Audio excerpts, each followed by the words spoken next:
बे आं दा ससियेल मिडियायाव ओंखारनाय बिसय बुंनो सानदों। मैया आङो मोनसे जायगायाव बिदिनो जौ लोंनो बेरायहैदोंमोन आरो आं। ओमफ्राय बेहाय थिग BPFनि साथामसो मानसिफोर दंमोन, बाहाय जौ लोंगासिनो दंमोन। बिसोर कुमार, खांख्राइ, सिफु। बिसोरो आंखौ 20,000 30,000 थाखा होननानै जबरदस्ति दैखोनानै लांनानै सारेन्डार जाहोनानै 1500 थाखा होदों।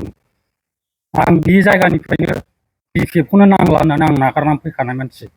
बेयाव आंखौ मानो जबरदस्ति लांनांगौ बिसोर? दा आं बेखिनि बुंनानै बेखिनियावनो दोनथ'नाय जाबाय आरो। बन'नि न'आव। सोर लाङा? सिफु, खांख्राइ, कुमार। बिसोर साथाम। फैसाखौ 1500 होदों। आं दा गावसिनो जासिहरफिनदों दहाय। नांगौबा 500 बारा हरगोन आं होनना बुंहरदों दहाय। नोंसिनि 1500 थाखाखौ आं नाङा होननानै। दा दिनै नोंथाङा आं सारखौनो मोजां मोनखायो। सारखौ आं नागारनो हाया। गोदोनिफ्रायनो आं सारजों लोगोखा आरो आं बिजिखौनो मदद होनो होननानै ओंखारबोखानाय आं। नोंथांनि लोगोसे सोरखौबा बिदि खालामाखै। आंल' थांखादों थांनाया। हरावसो आरो।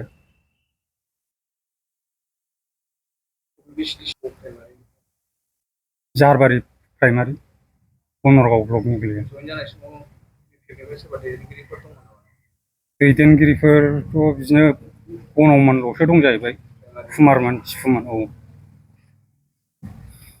नोंथाङा मा सानो? BPF दोलोआव थांफिननाय नंला? आं BPF दोलोखौ आं नागारनानै फैखानायखा। दिनैनिफ्राय आं थांला बेबादि दिन्थिहैला आं। फैसानिल' खालामनानै औ गुबुनफोरखौबो सोनो नाजायो। बिदिनो नुगासिनो दं आं दा जर जुलुमै।